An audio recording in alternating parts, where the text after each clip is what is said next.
지난주로 믿음을 정리를 하려고 그랬는데 오늘 제가 높아심에서 사족을 한번 달아보려고 하는데 이 사족이 굉장히 또 중요한 거라 사족인 줄 알면서도 다시 마무리를 짓도록 하겠습니다. 믿음에 대해서. 바울은 이 본문에서 지금 말할 수 없는 고난을 당하는 상황이었고 특히 지금 감옥에서 에베소 교인들에게 편지를 쓰고 있는 중입니다.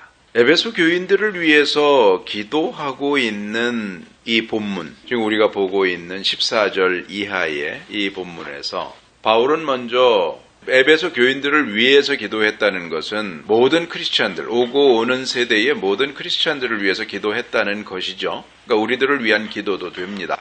먼저 속사람이 강건해지기를 위해서 기도합니다. 속사람이란 하나님께서 거듭나게 하신 새 생명의 사람입니다. 그전에는 겉사람만 있었습니다. 그리고 우리에게 이 겉사람을 벗어버리라고 말씀을 하시고 우리에게 주신 새 생명, 이 속사람을 강건케 하라고 그렇게 말씀하시고 바울은 기도를 하고 있습니다. 순서상 속사람이 강건해져야 됩니다. 지금 세 가지가 나온다 그랬죠? 속사람이 강건해지고 그 다음에 믿음으로 그리스도를 우리 마음에 계시게 하도록 하고 사랑으로 터가 굳어지도록 하는 이 순서가 있는데 속사람이 먼저 강건해져야 된다고 했습니다. 후안 카를로스 오르티즈 목사라고 하는 분이 제자입니까? 라고 하는 아주 유명한 책에서 이렇게 얘기를 합니다. 오늘날 그리스도인들은 분유가 뜨거운지 그 분유병을 볼에 대서 온도를 확인한 다음에 먹여줘야 되고 기저귀가 젖지 않았는지 날마다 살펴줘야 되고 또 가랑이가 짓무르지 않도록 베이비 파우더를 발라줘야 되고 자라지를 않는다는 거예요. 그것도 기어다니지도 못하는 완전히 갓난 아기로서 누워서 부모가 철저하게 돌봐줘야만 하는 아주 갓난 아기. 그 상태에 머물러 있다는 거예요. 우리가 몇 주에 걸쳐서 다루었던 믿음으로 그리스도를 우리 마음에 계시게 하옵시고라고 하는 바울의 기도가 이루어지기 위해서는 갓난아기의 상황에서는 믿음이라는 말을 사용을 할 수가 없습니다. 말씀드린 대로 바울이 지금 기도를 하고 있지만 믿음은 내가 선택하는 부분이 있다고 했습니다. 하나님이 믿는 게 아니고 예수님이 믿는 것도 아니고 성령님이 믿는 것도 아니에요.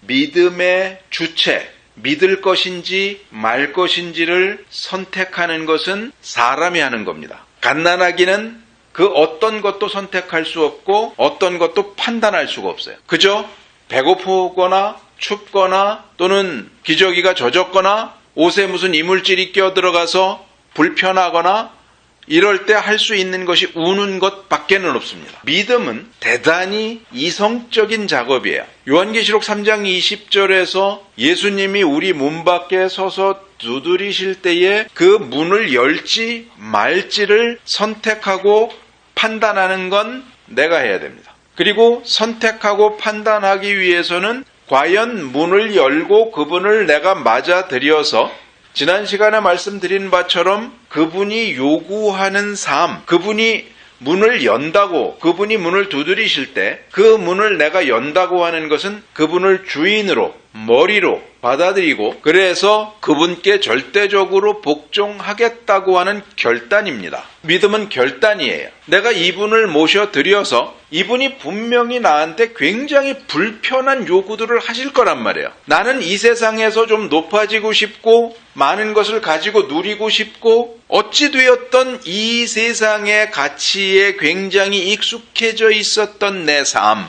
결혼관계라 그랬죠. 예수님을 내 삶에 모셔드리는 거. 그런 거죠. 천방지축으로 뛰놀던 아가씨를 아주 고귀하고 지체 높은 집안에 그 가풍을 이어받도록 며느리로 들였어요. 이 아가씨가 견뎌내겠습니까? 이 아가씨가 납치돼서 끌려온 것이 아니라 내가 저 집안에 들어가서 저 숨막힌다고 하는 표현을 잘 이해하셔야 돼요. 천방지축 뛰놀던 아가씨의 입장에선 그게 숨막히는 거죠. 존귀한 지체 높은 집안에 그런 예의와 격식을 차리는 삶이 이 천방지축 아가씨한테는 너무 끔찍한 거예요.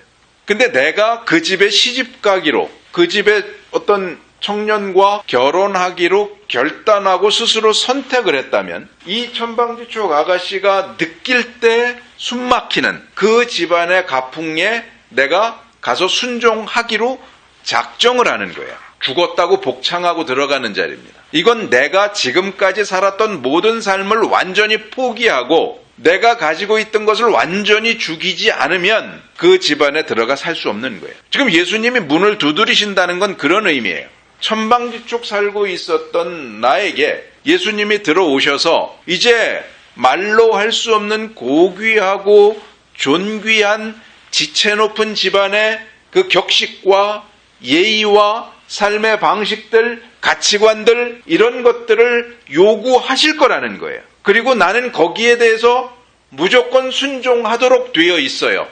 관계가. 순종을 안 하려면 문을 안 여는 겁니다. 순종을 할 마음이 돼 있을 때 문을 열어야지 함부로 문 열지 마세요. 요한계시록 3장 20절은 너무너무 무서운 구절이에요. 예수님이 내 음성을 듣고 문을 열면 나는 그로 더불어 먹고 그는 나로 더불어 먹으리라 라고 하시는, 같이 살겠다고 하시는 그 말씀이 무슨 굉장히 이상적이고 낭만적으로 들려서 난 주님과 함께 살 거야.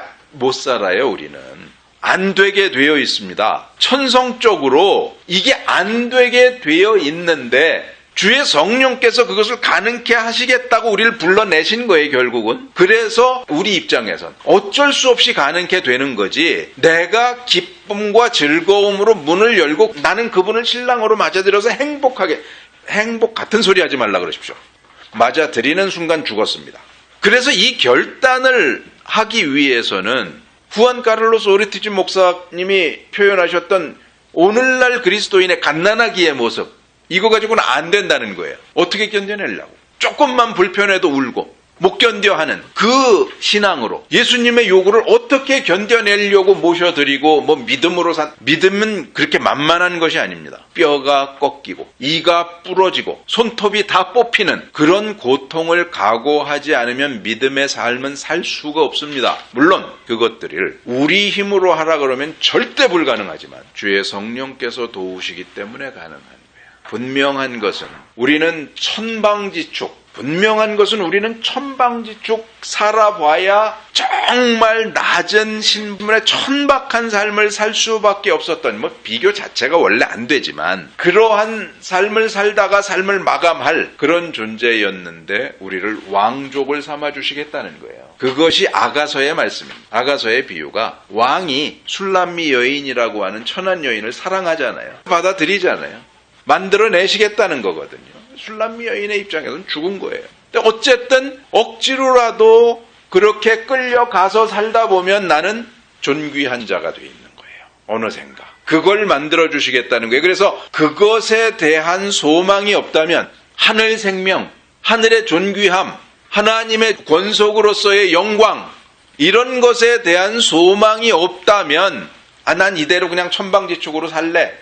그럼 그렇게 사는 게 낫다고요. 근데 대부분이 그렇게 지금 살아요. 그리고 그렇게 살기 위해서 하나님이 필요하대요.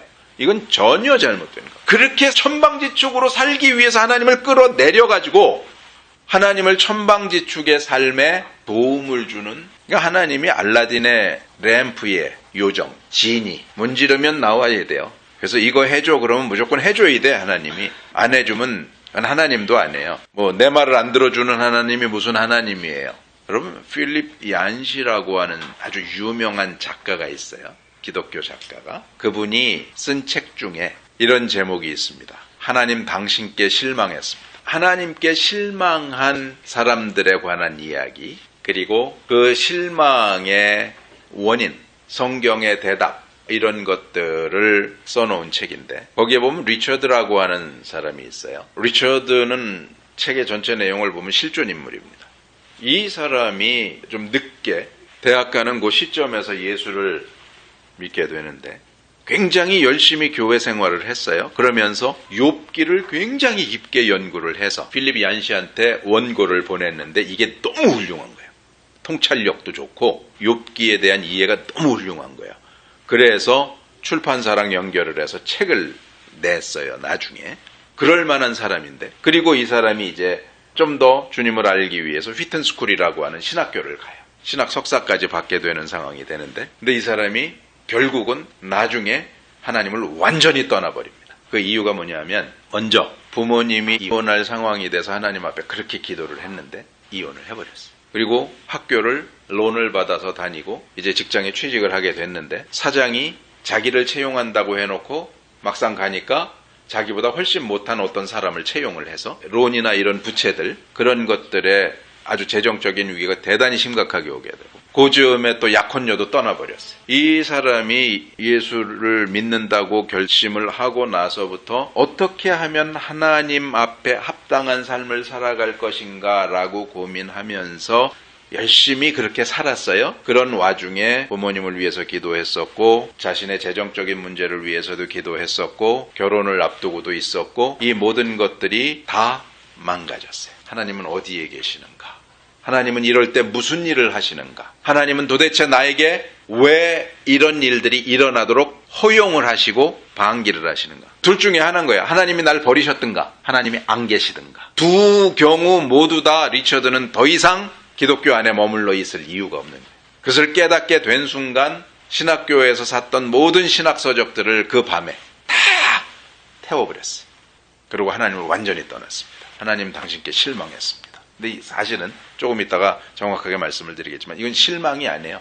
실족이지. 완전히 끝장나버린 거. 모르죠. 나중에 하나님이 어떻게 역사를 하실지 그건 모르는 일인데, 어쨌든 필립 얀시가 책을 쓰는 그 시점까지는 리처드가 돌아오지 않았어요. 나중에 알고 보니까 리처드가 하나님 앞에 전적으로 헌신하게 되었던 그 계기가 뭐냐면, 캐더린 쿨만이라고 하는 여자가 있어요. 신유 집회를 하는 여자인데 신사도파의 거두입니다. 아주 신비주의자예요. 베니힌 정도로 보면 돼요. 여자 베니힌인데 이 여자는 조금 베니힌보다 더 나가는 여자예요. 베니힌이나 캐서린 쿨만이나 여의도에 있는 어떤 인간이나, 이 사람들은 기도만 하면 들어주게 돼 있잖아요, 하나님이. 그 사람들이 하는 모든 얘기는 기도만 하면 병도 고쳐주고 돈도 주고 깨졌던 가정도 화목해지고 하는 거예요. 그 사람들한테 배운 하나님은 이건 금송아지지 하나님이 아닌 거예요. 그러니까 리처드가 알고 있었던 하나님은 우리가 지금 확인하고 있는 하나님이 아닌 거예요. 잘못된 하나님을 하나님이라고 착각하고 거기에다가 헌신한 거예요. 그것이 어떻게 가능한가라고 생각할 수도 있겠지만, 이스라엘을 보면 우리는 우상 숭배를 하면서 그들이 얼마나 열심을 내고 헌신을 했는지, 바알과 아세라를 섬기는 자들이 얼마나 열심히 헌신을 하고 자기를 희생을 하는지, 우상 숭배하는 자들은 자기 아들도 불살라서 신한테 제물로 드린다니까요. 우리보다 훨씬 더 열심을 내고 헌신을 해요. 전에도 말씀드렸지만 예배 시간에 앞자리를 차지하기 위해서 몸싸움이 치열하게 일어난다니까요. 우린 그럽니까 어디? 왜 그들이 앞자리를 차지하기 위해서, 저는 심지어 그런 얘기도 들어봤어요. 목사의 침이 튈 정도의 거리에, 그게 이제 말하자면 다이아몬드 석이에요. 거기서 멀어질수록 뭐 금자리, 은자리, 동자리, 뭐 진흙자리, 이렇게 저 멀리 있으면 복도 못 받아요. 복을 받는 자리라. 그게 무슨 복이에요? 하늘의 복이 아니고 자기가 원하는 복을 받는 자리이기 때문에, 문만 딱 열리면 블랙 프라이데이 때 물건 사려고 문 앞에 대기하고 있다가 몰려 들어가다가 압사도 당하고 하는 그런 시기예요. 정확하게 분위기 자체가 복 받으려고.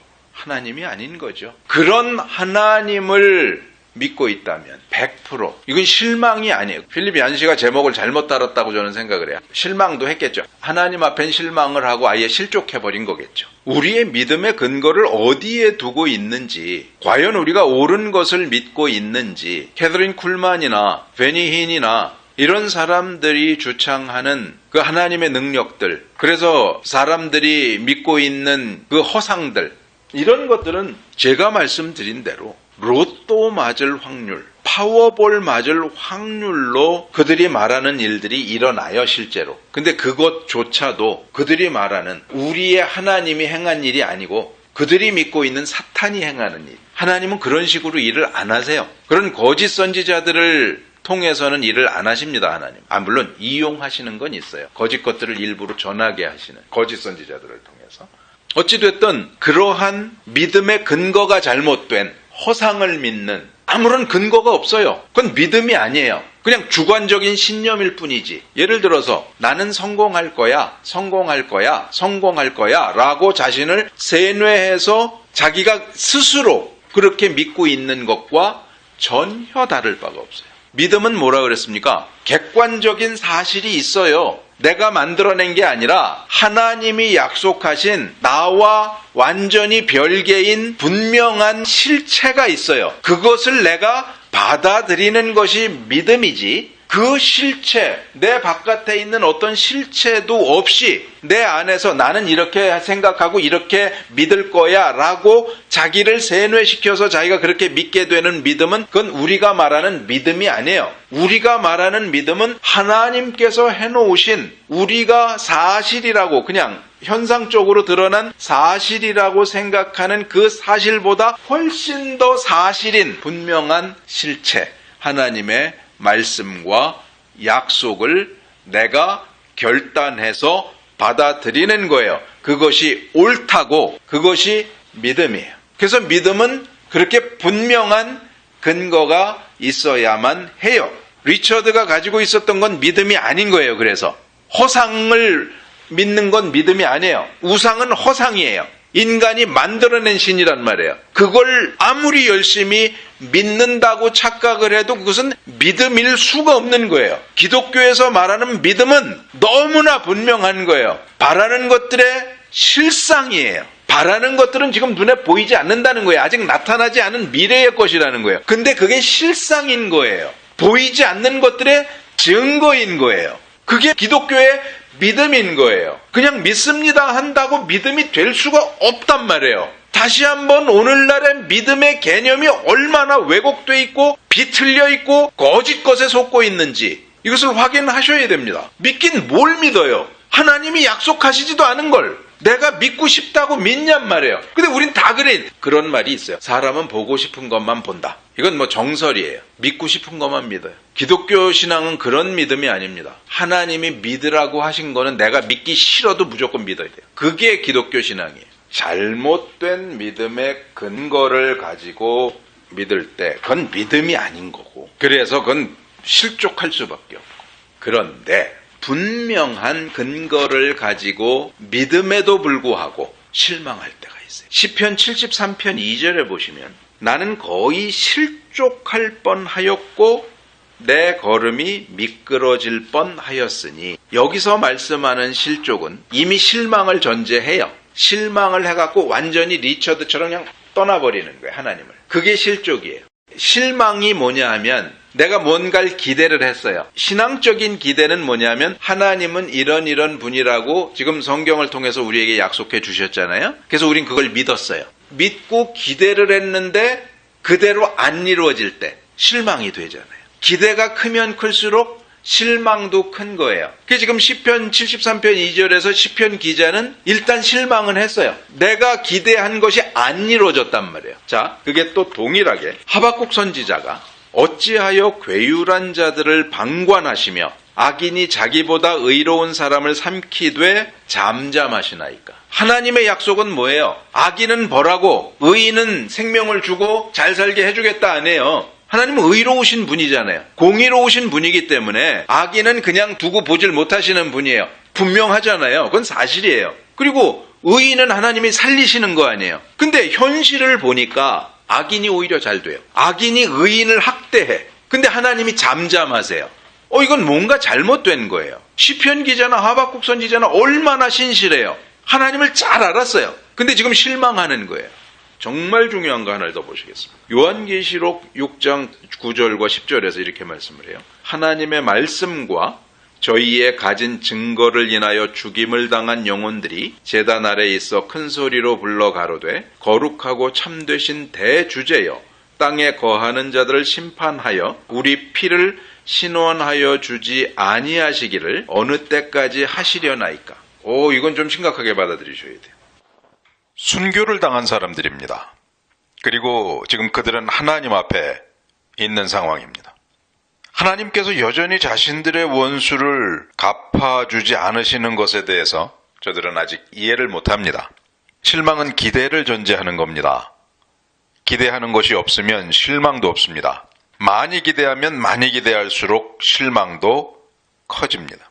시편 기자나 하박국 선지자는 하나님의 공의에 대한 기대가 컸습니다. 그런데 그것이 안 이루어지자 실망합니다. 요한계시록의 순교자들도 자신을 잔인하게 또 끔찍하게 죽이는 이들보다 하나님이 더 강하시다고 하는 믿음이 있었습니다. 하나님의 심판이 있을 것이라는 것을 믿었기 때문에 그 끔찍한 죽음을 감수했습니다. 그런데 하나님께서는 여전히 그 보좌 앞에 갔는데 원수를 갚아주시지 않는 겁니다. 그래서 실망하는 겁니다. 자, 그런데 여기서 우리가 한 가지 생각해야 될 것은 캐서린 쿨만이나 거짓 것들이 말하는 하나님, 이 하나님은 사실은 우리가 기대할 것이 아무것도 없는, 이건 신이 아닌 것입니다.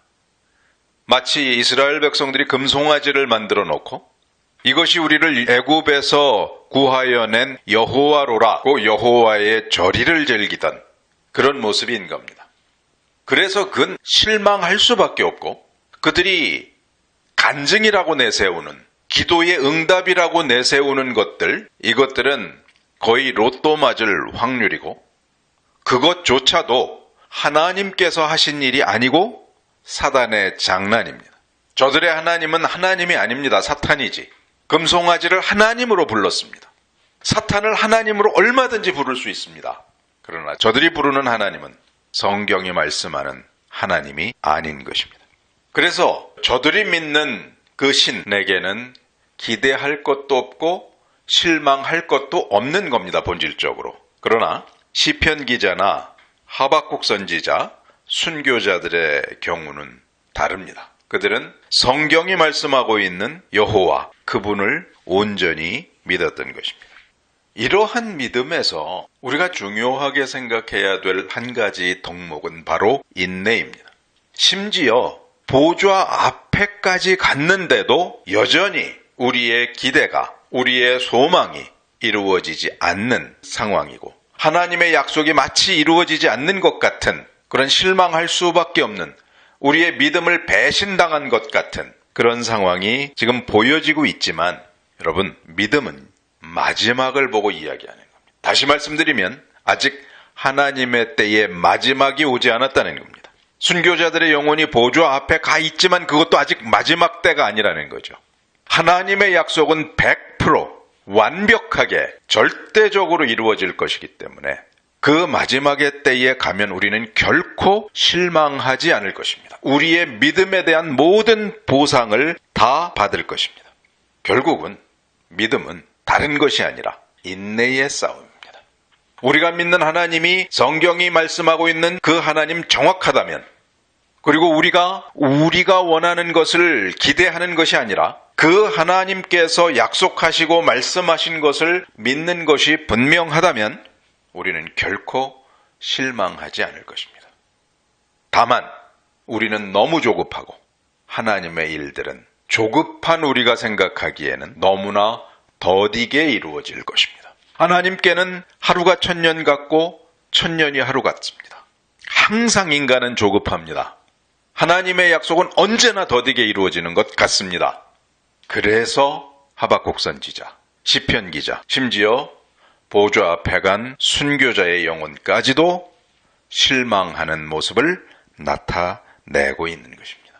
속사람이 강건해져야 하고 믿음에 인내가 있어야 합니다. 그리스도를 우리 마음에 모셔드리는 믿음이라는 것은 바로 이것입니다. 그분과 함께 살면 그분이 얼마나 미쁘신 분이고 그 어떤 경우라도 그 약속하신 것을 온전히 이루신다고 하는, 그래서 나는 그분께 내 삶을 의탁하고 진행의 상황이나 나타나는 모습들이 어떠하든지 그분은 그 약속을 지킬 것이라고 하는 그 믿음이 우리에게 있게 된다는 말이죠. 믿음 좋다, 독실하다, 이런 말 함부로 쓰는 것 아닙니다, 여러분.